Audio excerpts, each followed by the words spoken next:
Mainstream media will tell you, oh, the Republicans, Mitch McConnell, when he takes $1 billion from corporate interests, he's obviously corrupt. And look at it, he's working for the corporations, et cetera, right? But wait a minute, Nancy Pelosi also took $1 billion. And almost all from the same donors. So why aren't you calling her corrupt? When Cenk Uygur visited the Patrick Bet-David podcast, he was able to find some type of common ground, even though PBD was trying to run from it. We're going to watch a few clips that focuses on money in politics. And we're going to see how Cenk is trying to focus on the idea of money and bribery being the problem, while PBD focuses on, but what about your guy? But what about your team? But what about, it's ridiculous. But it's a form of communication I think we can learn from. So let's watch these clips and I'll give my thoughts on it afterwards. We had Paul Manafort here. I'm like, dude, lobbying. Why? It's the dirtiest thing out there. And he's like, well, I totally get it. But, you know, him and Roger Stone started the lobbying firm. I don't know what, one of the most powerful lobby firms that they had together 30 years ago, 40 years ago. He said, well, the other guy's going to do it. What are you going to do? Sit on the sidelines? Okay, valid point. But I like both sides not to do it, right? However, when you look at it now, and you see the kind of money that's being spent on the left for them to push their agendas over. You set aside this lobby stuff out.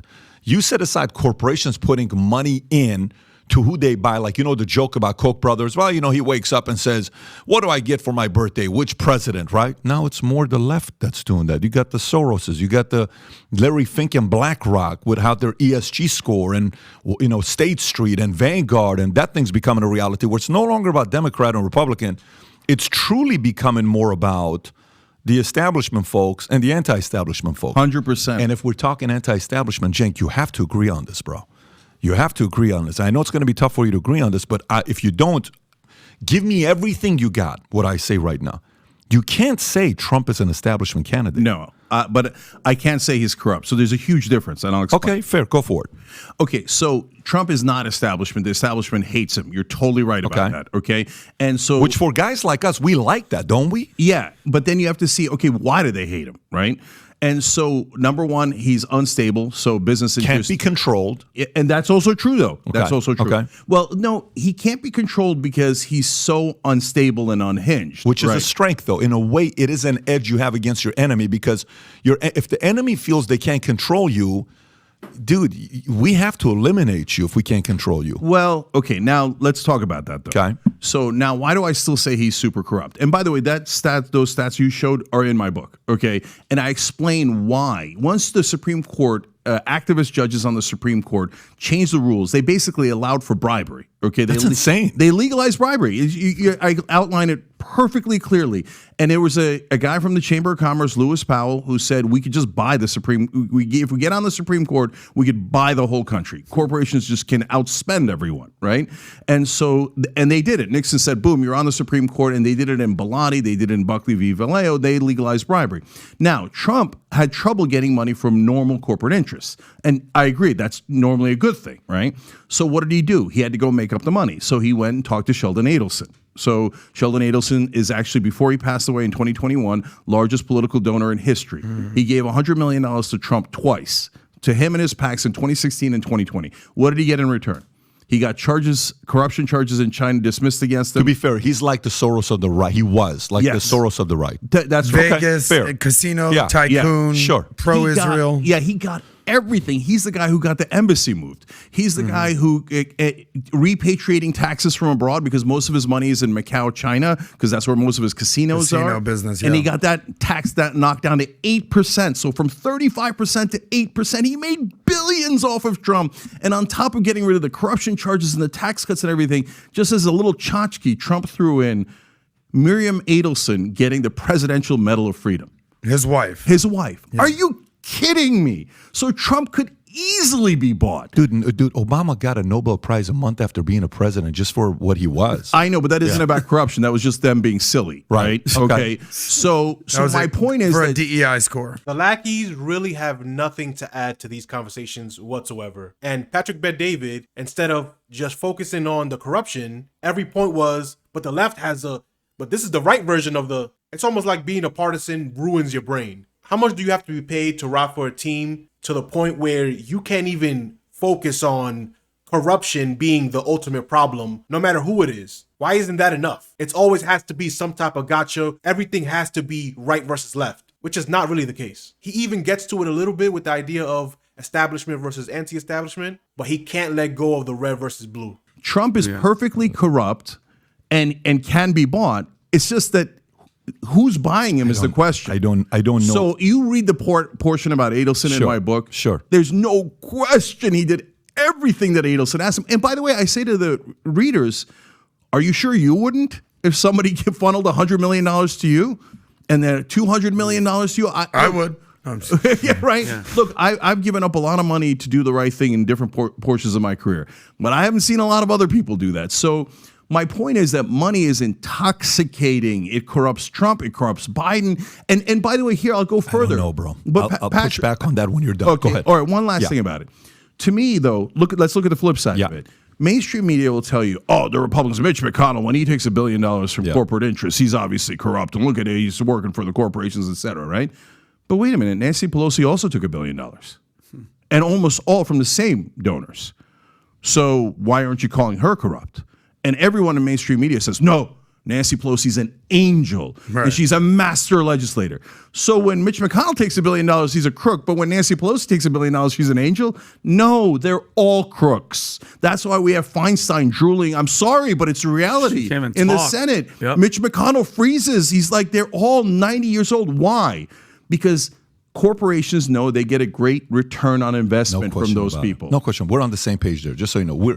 They're not really on the same page. Just because you're rich doesn't mean you can't be bribed. But then he gives examples of other ways people could be bribed, whether it's girls, planes, or attention. But in this case, it's power, which is way more effective, especially with people like Trump, than just money. Maybe the lackeys are there for comedic relief, but they do a terrible job at that. PBD must be a great friend just keeping them around. Or maybe he just keeps them around so that he doesn't look like the dumbest person in the room. Some people flip their position suddenly where you're like, why? You would have never said that. Why are you saying it now? What happened to you? At least with you, where you're at, some people are saying, what are you doing, bro? Why are you not like making a couple adjustments, but you're like, no, this is all I'm going to talk about and da-da-da-da-da.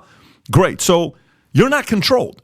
People may not agree with you, but you don't come across as a guy that's controlled, right? They don't have 100%. To like you, but you don't come across as a guy. Now, some will say, well, you took money from Soros in the past. They'll say all I'm saying to you is they'll say that that's happened, all that stuff.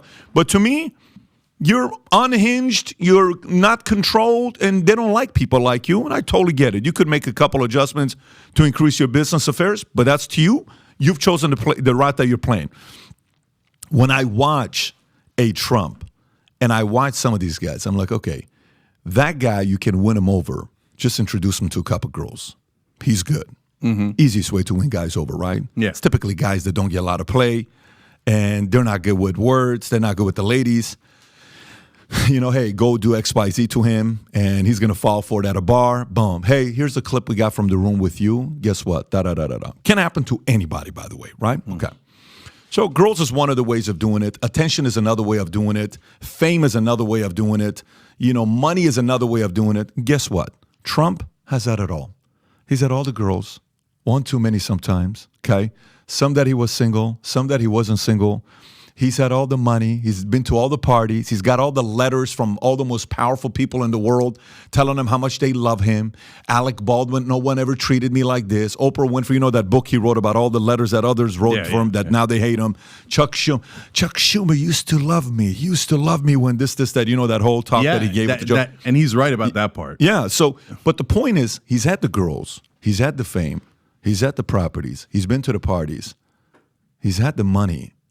How the hell are you going to, does he want to be, if he's worth $2.5 billion right now? He's not. Let's just say he's worth, he's not. He's a total loser. He's almost bankrupt. Well, okay. So you can say that, and that's fine.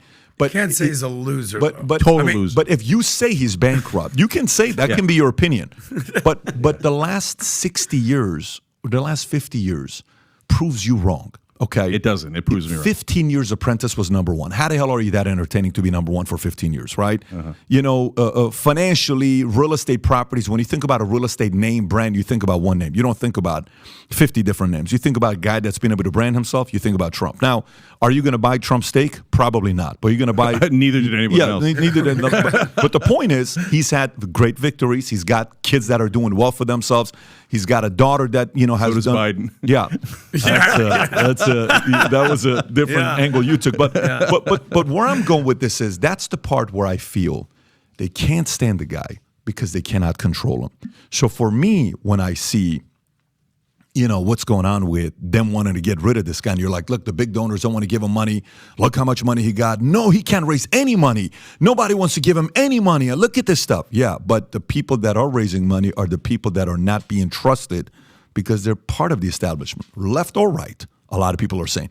I want you to please just think for a second. Imagine that someone like PBD with a podcast that gets millions of views a month stays focused on the idea that the people in power are corrupt. And the process of corruption, the fact that they get bought, is the main problem that covers everything. No matter what your social issue, culture war problems are, everything is exacerbated because of corruption. Not wanting to see homeless people in the street, the only reason they exist is because billionaires bribe politicians to make sure everyone's lives are screwed. McDonald's makes billions of dollars in profit, but bribes politicians to make sure that the minimum wage is lower than a living wage. The main cause of homelessness is not just drugs or whatever, it's people not being able to afford rent. Because giant corporations that own thousands of apartments bribe politicians to raise the rents and screw people over. It's the main theme, but he's just so wedded to the right and left dichotomy that he can never let it go. He can't see past it. But if you made it this far, you might as well like the video and subscribe to the channel. Peace.